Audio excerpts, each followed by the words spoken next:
এইদিকে কি আপনাদের? এই এরিয়া তো আপনাদের মধ্যে পড়ে না। আরে ভাই, ভয় পাওয়ার কিচ্ছু নাই। এরিয়া দখল করতে আসিনি। এরিয়া আপনার, ধান্দা আমার। Let's talk business. এই এরিয়াতে ধান্দা করতে হইলে নিজেরে প্রুফ করা লাগে ব্রাদার। চলেন খেলি।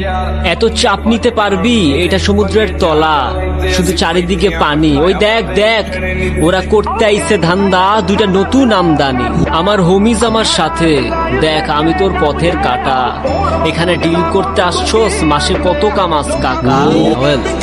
আগুন লাগাইতে ব্রো, বাংলায় আমার ধান্দা চলে। আমরা নতুন আমদানি। ভাই চোখ খুলা দেখ, আমরা সলিড খানদানি। এতে কোন ঝাটের মাল, তুই কোন ঘাটের পানি? আমার এক শটেই খাতাম, তোরে পরাবো জামদানি। তোর হোমিজ আমার পাংখা, আমার গানে নেয় ফিল। ব্রো মাইন্ড করিস না, নে ক্যান্ডি খাচ্ছিল।